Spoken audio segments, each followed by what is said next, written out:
What up, Buzz? You tapped in? Okay, Goose, you tapped in too? All right, Chicago, y'all tapped in? All right, boys, let's crack 'em. Feel like Mike in the fourth with the ball in my hands and I'm taking a shot. I'm the king in the madhouse on Madison, whether I make it or not. Now the crowd going crazy, they watching the play and I'm watching the clock. Got my shot in the air and the buzzer go off and I'm watching it drop. This team did things, MJ shot City 6 rings. D-Rose too big, too fast, too strong, history. And we good on that, put Jilla on the track and we good on wax. 3, 2, 1, everybody say Bulls on tap, Bulls on tap. Our city pretty and gritty, Benny the Bull in the crowd getting hyper and litty. Me, I'm so drippy, it's slippery, nothing offends me. Banners on banners, we winners, we got the stats in the news. Go and subscribe, hang out with Buzzy and Goose. Tapping with us, we the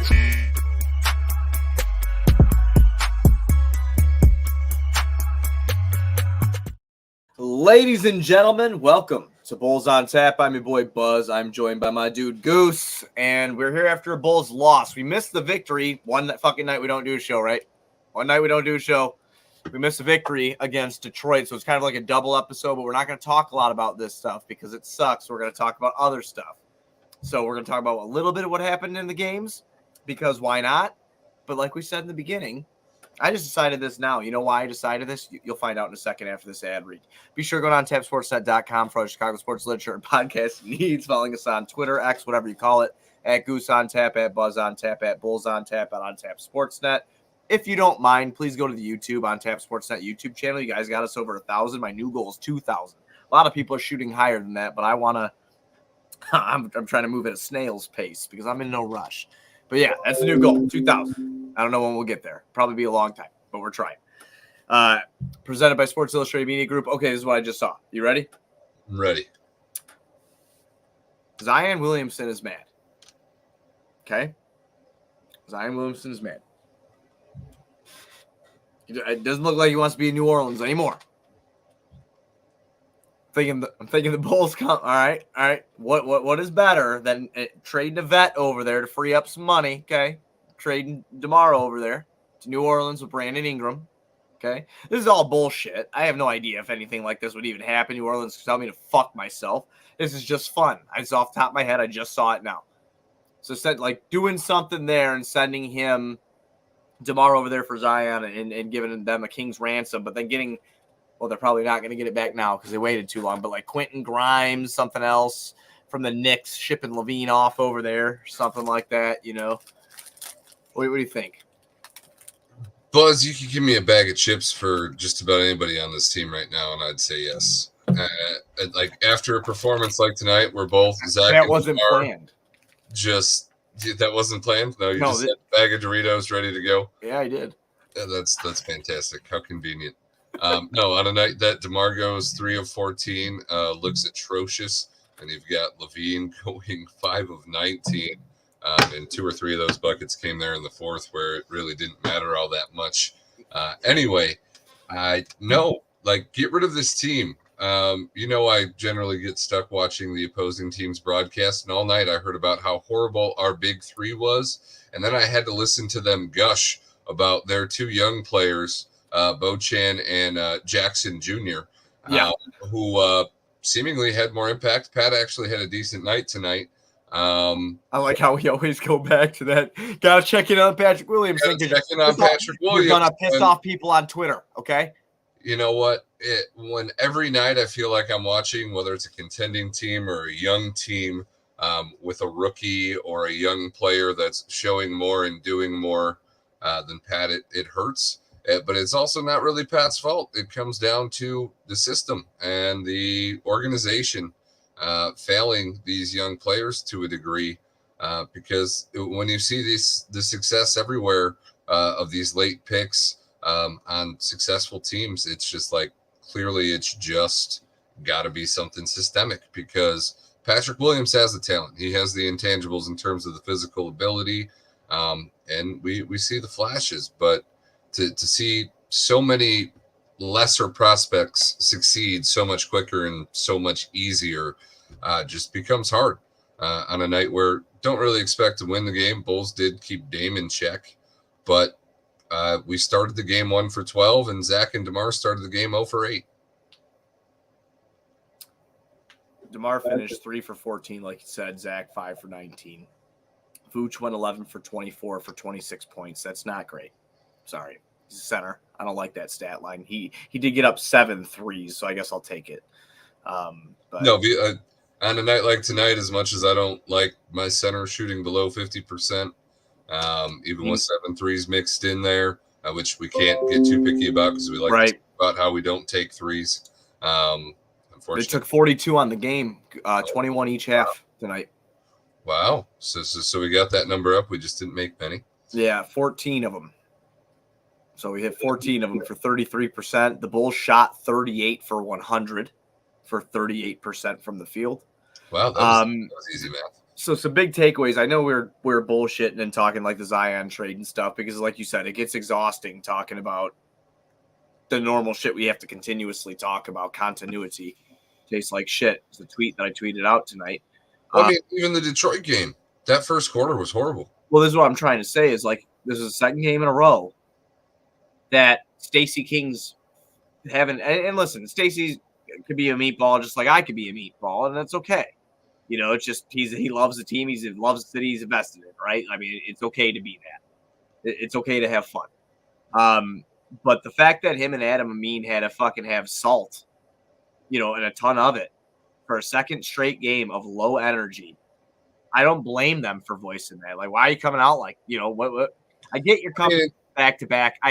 Tonight more so understandable than last night against a bum team that obviously you ended up taking care of towards the end there, but that game still got closer in the fourth than it should have as well. Of course it does. But this, I mean, again, what you said before in the beginning of the episode, trade them, done with them. It is what it is. It's done. It's over with. When you have $20 million invested to 3 guys who are supposed to be offensive powerhouses, and you have one of the worst offenses in the league, and they have the worst net rating of any trio throughout the league, despite good health, which is rare to come by in this league. We just played the Bucks tonight with Middleton on a minutes restriction. Don't really know what's going on with Dame. He looked very pedestrian tonight. 3 for 17 for Dame tonight, Goose. 1 for 9. He did make a huge impact, though, in the fourth quarter, drawing a couple of them fouls there. He went 5 for 5 from the free throw line. So, yeah, offensive wise, I mean, I feel like, Dame's had some good games with Milwaukee already, no doubt. Great game. I'd even go as far as, but new place, point guard. He's getting hounded by, a couple of dogs on the defensive end. Kobe White is no slouch anymore, and Io comes in and gets 26 points. Jesus. Earthquake.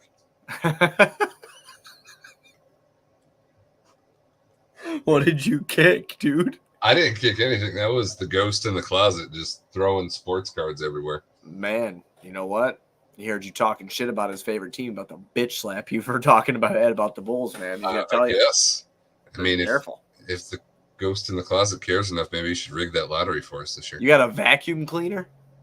You suck that motherfucker right up in there. You know what I mean? Ghost bust his ass? Yep, just ghost bust his ass right there. At this point, I just want him to take me out. So we're going to leave. So I don't have to watch this shit anymore, man. I'm tired of this shit, man. No, they're way better than us. They're a very, very good team. A 58-win team last year that adds Damian Lillard. They're 6-4 now, working their way. 5-1 team at home. Milwaukee's good. Yeah, Milwaukee's good, and Milwaukee doesn't have anything to worry about. They have nothing to worry about. So, Bulls played their only away game in the last 8 games here, the upcoming. So I guess maybe complete failure in that home stretch is enough to push the front office to finally accepting and getting out of denial with this roster. I don't know, because DeMar has played like crap most of the year. DeMar, he's the leading scorer on the team, but yeah, he's looked like crap. He's shot, according to the Bucks podcast, 33% from the mid range this year, where last year he shot 47%. That's wild. So yeah, to shoot worse than the average 3-point percentage from the mid range is not how you're going to win at all in today's NBA. Yeah, it's bad. I don't know if this homestand does anything. Goose, if you really think about it, the way Zach, you'll get away with getting something because like you said before, and we've talked about this on the podcast, he is a max player. He is a clutch athlete, not in terms of being clutch in the agency.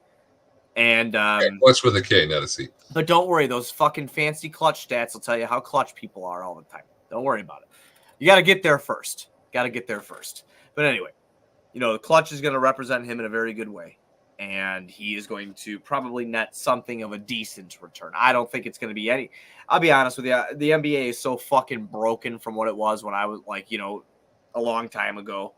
Like back in the day, it was like, okay, moving 2 first-round picks for somebody was a fucking big deal.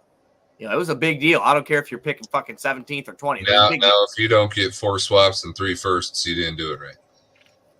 Right. I mean, you remember those days. So, yeah. I don't know what I feel like protections were a lot less of a thing. Oh, yeah, they were way a lot. Yeah, they were. So now teams get tricky, and it's just like, oh, yeah, I'm giving you picks, but I'm not really ever going to give you those picks. Right. Exactly. It just looks like it. It looks like there's a value there. It's just like we thought we were getting the Portland pick. Right. It's asinine, really, is what it is. But would you want him to tear it up during this process here, like to raise that shit, or are you ready to blow it up now? Because at this rate, dude, they're losing already at a pretty good rate here. They're 3 games under 500. They look fucking disjointed. The value of these players gets worse as the disjointment gets more evident. So you want the trigger pulled immediately. I do too. Talked about it. The weirdest thing about our roster is Caruso might be our most valuable asset, just because of the cost of his salary and his fit on almost every team around the league. And the problem we're seeing again already is Caruso's missed the last 2 games. He's your most effective player, but you can't start him because you can't play him 36 because he's gonna fucking kill himself. Yep. Because he plays way. He doesn't know how to tone it down, right? Which isn't a bad thing. No, man, he's got 1 speed, and that's fucking commendable, But for a team like the Bulls, Caruso is just a rotting asset. Especially if he's not going to play, part of me was hoping he was sitting because they're in talks. Oh yeah, me too. I was thinking, fucking a toe sprain. That's what I was thinking in my head. I'm like, come on, man, they're doing something. They gotta be, But again, then it comes down to I trust them to do something, and and right now with just the moves over the last 2 off seasons, a lack of any sort of trying to change anything up in a trade deadline. It's just like, where are we going? What are we trying to do? Who are we trying to be? And I'm looking at some of these kids that are getting ready to come out. And me, I'm a fucking college basketball dork. So, like, I'm all over this. I'm also, like, I'm digging, like, that overtime elite stuff because and the only reason I'm looking into that so heavily is because, like, the Thompson twins did that. So, I'm like, I'm wondering what more prospects are going to be. Watching Azure the other night, man. He's fucking nuts, dude. And that's it's the thing. It's you every night with this team, you're watching a team that is either a legitimate contender where you hope to be, where every fan base wants to be. They want their season to matter. They want to have hope going into the postseason. Or you want to have a young talent that gives you hope for the future. Right. And we have neither. Well, see, that's the thing too. I looked up, you could look up tweets of what you said before or some shit like that. Yeah. I was showing, like, when we were talking initially about, like, last season, how shitty it was getting towards the trade deadline, and we were fucking starving for a move. We were starving for a move then because it was just so stagnant. We knew, like, this isn't kids trying to get this together. This is fucking vets trying to work this out. It ain't working out. This is done. It's not going to work. And I put a tweet out about, like, the Thompson, Austin Thompson. I would have taken him or Amon Thompson. I would have taken either of them. I believe in those kids. I think that they're fucking really great players. But watching him on Sunday, I felt like how you always explain it, of that jealousy of another team's prospect being like, and obviously I feel that all the time. Well, that's but, like, looking right past it's in my division though, and it fucked with me. It was like, that's like looking right past Cade Cunningham. Right. And then we let Kevin Knox tear us a new one too. I don't know what it takes. I really don't. Clearly, this team doesn't know what it takes either, because they've spent way too much time together to not have it figured out. What do you think they're thinking? Like they're all thinking they want out of here too. I mean, that's how they're playing. you're Zach Levine and you're going home. You're getting ready to go home now. Okay? I'm Zach Levine. I'm going home. I'm making $40 million the next 3 or 4 years, regardless. And if you trade me, I'm making it even more money because I've got a trade kicker. So do whatever you want because clearly this isn't working. But I think, like, in Zach's situation, like, getting stuck here wouldn't be bad for him either. But during this game, I'm going, give me Kobe White, Patrick Williams, and Vucevic because you're not going to be able to get good value for him. And whatever remnants you get from these trades, run it. And where we fall is where we fall. We have complete control of our pick this year. It's protected next year, being sent to the Spurs. So if you plan on holding on to that asset, you have to do something by this deadline or into the offseason because forfeiting a first-round pick to be a play-in team is not something that is good. Like, there's no optics about that perspective that feel good.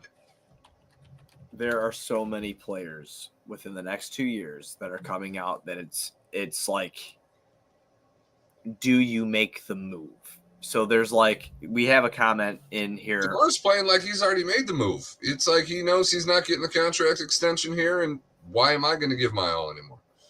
Right. And you can't see it in his play, but just in the effectiveness, he's just not there. Or maybe Father Time has finally come. I don't know. I mean, and that's not out of the realm of possibility. No, that's not. Either. He's played the best basketball of his career here in a Bulls jersey, right towards the end of his career. So I'm really glad you said that because that's something that needs to be fucking pointed out. Is that like this isn't DeMar probably trying to be an ass or anything like that? Maybe he's finally getting got.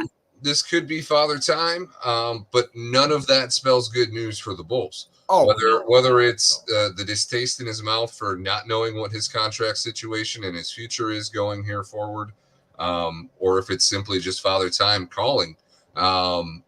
Neither of those situations are good for the Bulls because it means that they waited too long to make a decision. And obviously an expiring contract in itself of that size in this league has value in the right situations.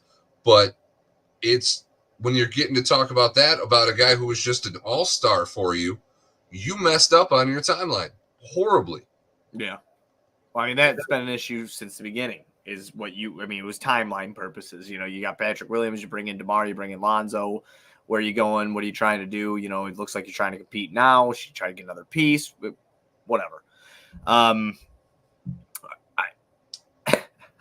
just wish I knew how to fix it.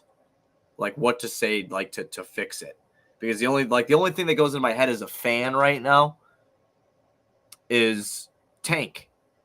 No, take what you can get and get the hell out of it. And I know that people fucking hate that. They hate the implication of it. They hate talking about it. Losing on purpose is stupid. I'm like, yeah, I know, man, it blows. But what are you going to fucking do here? So, and it's not even losing on purpose. It's just getting younger and strategically worse to the point where you shouldn't be able to win games even on your best night. And I get that's not appealing, but on our best night with a team that's trying to contend, we're not in it with the teams that matter, the teams that we're going to have to beat to get to the place that we want to be. And as a fan base, your only goal should be a championship. We literally put up billboards, not us personally, but as a fan base to fire the previous regime because we had nothing but first round exits and we did not have great success, but we did make the playoffs. So if you're for that and you're with that, cool. But for me, it has always been about a championship. The reason I'm a diehard Bulls fan is because I grew up during the 90s in Illinois, so championship mentality is all I know for a team. And the Cubs humbled me in appreciating suckiness and then having success. But when you don't see the vision at all and there is no clear path to the only goal that matters in sports, you need to reset. And that sucks to say, but the development and the potential of your young players like Kobe and hopefully Pat would get the opportunity to show more in that kind of situation are the only things that matter right now. And Pat's development has been hindered by this project. Kobe has found a way to somehow play through it and make it through it. despite all the times that he was in trade rumors. But in the first half, and when the Bulls were in this game early in that second half, Kobe and Vooch were the only ones that looked like they were ready and available to play the whole entire night. Good night for Kobe White. 6 for 14 from the field, 3 for 8 from downtown. He finished with 16 points, 3 boards, only 1 assist, but he did have 2 steals and only 1 turnover. Oh, I mean, good game for Kobe White, you know. Everything that you just said, I totally feel. I don't know why it's a controversial thing to say that as a fan, you don't see the point of middling around and being here. I feel like there's very two fine lines in sports. Well, at least in basketball where we're at right now is you have the team to compete or you just simply don't. The middle ground is very, very fucking hard to find in the NBA. I mean, especially today. There's not like you remember the middling teams that you knew weren't going to win the Eastern Conference Championship again when we were kids. They were just middling. They were good, but they were middling. You know, the only middling aspect of this that could be positive is if the Bulls lucked into lottery luck. And that's exactly what it is. Front office going, we made this plan. We have to ride it out, even if it looks horrible in the end, and then just hope for lottery luck because we're towards the back of the lottery instead of the top of it. Right. And that literally is your only saving grace outside of blowing it up and getting bad enough to guarantee that you get a top 5 pick again in a draft where hopefully you get somebody that isn't projected to be a role player and wasn't drafted from Florida State as a 6-man role player. Sounds like a crazy idea, but it might just fucking work if they don't. It does. It does. Well, all right, let's read off these next couple games, man. So it's the Florida show, okay? But in Chicago. Florida's coming to Chicago. Orlando, twice in a row on the 15th and the 17th. And isn't that 17th one I believe it is a in-season tournament, whatever. That's what we're aiming for at the end of the season. How fucking stupid is that, dude? I don't care. They probably get mad at me for that. I just think it's so. It's cool the court and the difference, and I thought it would be better. Like I said, I'm just not understanding the concept of it at this point. Like, if you're not playing the games consecutively, it's not really a tournament. It's just like it's an every weekender thing, every other weekender thing. You know? Yeah. So that's what it is. But it doesn't make sense. Maybe by the end of it, I'll understand it, and then be able to get excited for it in the future if the Bulls have a team worth giving a shit about, right? So we have Orlando on Wednesday and Friday, and on Saturday and Monday we've got Miami. So a young Orlando Magic team that is 5-4 right now. They're oh wait, you mean another young team that's doing better than the Continuity Bulls? Yes, and they lost to the 8-2 Dallas Mavericks, and then they lost a heartbreaker to Trae Young and the Hawks. Beat the Bucks the other night. Yep. And now they've got tomorrow they have Brooklyn. So this Magic team is pretty decent to watch. It's been fun to watch. So check it out if you have the opportunity. And then you know what Miami's going to bring to the table. A little bit of a slow start for them, but they now moved to 6-4. They're on a huge win streak. I think they've won like 4 or fucking 5 in a row. I'm going to click on their name. We haven't been able to say that since Chris Dunn and Larry Markin. Yeah, they've won 5 in a row now. Miami. Actually, no, we did get to say it with Lonzo for a couple weeks. Yeah, we got to say with Lonzo. Yeah, we did. Before that, it was Chris Dunn and Larry Markin. Oh my goodness. Well, that's the schedule, man. We already know what's coming. You know, tough teams, both of them. So There's not a game this year that is not going to be a tough team. Right. You have Orlando, who is a young, bouncy team, and then you have Miami, who is. I am now scared of the Orlando Magic. That's how long this project has sucked. We traded for Vooch, and we are now scared of the Orlando Magic.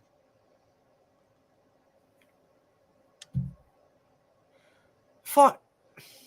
Nah. That might have been my longest pause ever on the podcast. Yeah, I just didn't know what the fuck he's saying. Let's spin it to the positive. It can only take 3 years of intentionally sucking and trading away your assets to get better than the teams that refuse to do so. Jesus, all right. Was that your closing? That should be the closing. I think it should be. You know what? I'm going to ad read. We're going to get out. Cool. Go to ontapsportsnet.com for all your Chicago sports literature and podcasting needs. I told you earlier in the episode where to follow us on Twitter or X or whatever you call it. I will remind you once again, please go to YouTube, subscribe to our On Tap Sportsnet YouTube, presented by Sports Illustrated Media Group. We'll see you when the Bulls play Orlando, and that's on Wednesday. Let's go Bulls.